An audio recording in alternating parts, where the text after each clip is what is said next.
নমস্কার বন্ধুরা, আমার এই ছোট্ট চ্যানেলে সবাইকে স্বাগত। আজকের রেসিপি পনির বাটার মশলা। পনিরগুলো আমি প্রথমেই চৌকো শেপের কেটে নিলাম। একটা পাত্রে আমি গরম জল করতে দিলাম। ওর মধ্যে আমি 1 চামচ লবণ দিয়ে দিলাম। ওর মধ্যে আমি পনিরের টুকরোগুলো সব দিয়ে দিলাম। এবার একটা পাত্রে আমি 1 চামচ লঙ্কার গুঁড়ো, 1 চামচ ধনে গুঁড়ো, 1 চামচ হলুদ, এই মশলাটাকে একটু মিশিয়ে নিয়ে ভালো করে মিশাতে হবে। তারপরে 4 চামচ দই দিয়ে দেব।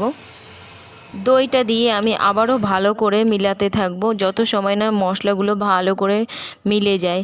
তারপরে আমি এর মধ্যে 2 চামচ বাটার দিয়ে দেব। বাটার দিয়ে আমি ভালো করে মিশাতে থাকবো। দেখেন কত সুন্দর মিলে গেছে, এরকমই মিলাতে লাগবে।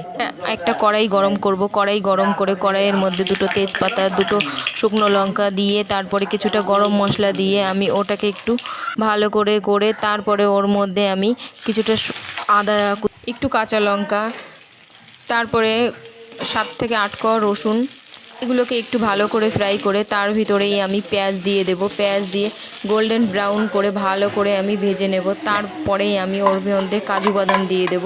কাজু বাদাম দেওয়ার পরে আমি ভালো করে আবারও করব।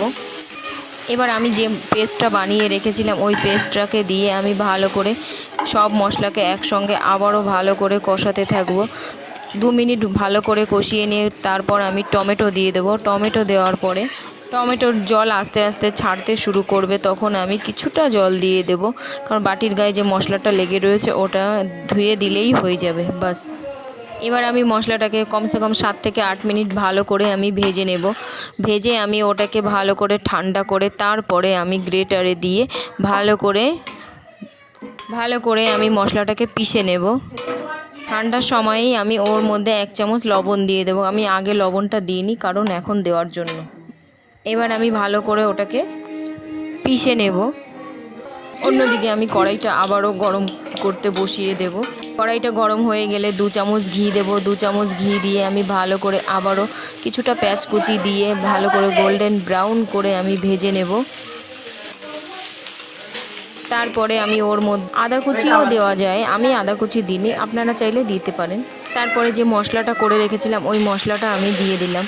এবার মশলাটা দিয়ে আমি ভালো করে আবারও নেড়ে চেড়ে মশলাটাকে একটু 1 মিনিট মতো ভালো করে ফুটিয়ে নিয়ে তারপরে আমি মশলাটা বেশি গাঢ় হয়ে গেছে সেই জন্য আমি একটু গরম জল দিয়ে দেব। গরম জলটা দিয়ে আমি ভালো করে ফুটিয়ে নেব। কমসে কম 3 থেকে 4 মিনিট ভালো করে ফুটিয়ে নেব। ফুটিয়ে নেওয়ার পরে তারপরে মধ্যে আমি পনিরগুলো দিয়ে দেব। দেখুন আমার গ্রেভিটা কিন্তু ফুটতে শুরু হয়ে গেছে।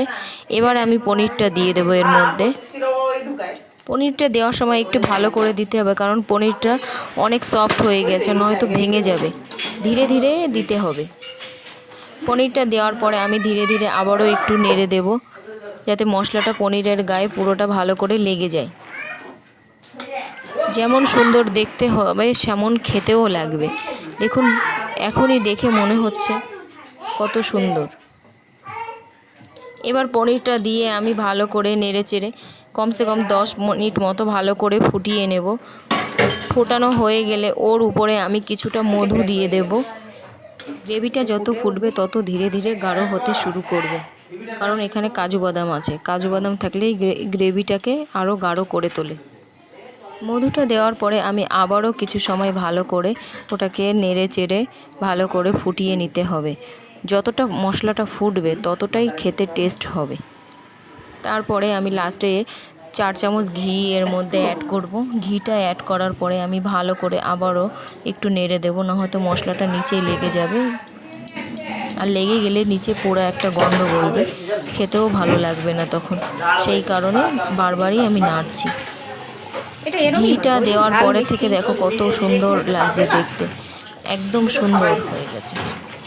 এরকম করে আমি নেড়ে চেড়ে ভালো করে ফুটিয়ে নিয়ে আরও 3 থেকে 4 মিনিট অবশেষে আমি এখানে 2 চামচ চিনি অ্যাড করব। চিনি অ্যাড করলে পরে এটাকে গ্রেভিটা খুব টেস্টি লাগবে খেতে, হালকা মিষ্টি মিষ্টি আসবে। সেই কারণে রান্নাটা আমার প্রায় কমপ্লিট হয়ে এসছে। এবার আমি ঢাকা দিয়ে আরও 1 মিনিট মতো ফুটিয়ে নেব, তাহলে যে তেলটা আছে ধীরে ধীরে ওটা উপর দিকে ভাসতে শুরু করবে। আমার এই ভিডিওটা দেখার জন্য সবাইকে অসংখ্য ধন্যবাদ। ভিডিওটা ভালো লাগলে সবাই লাইক করো, কমেন্ট করো আর শেয়ার করো। সাবস্ক্রাইবটা অবশ্যই করে দিও।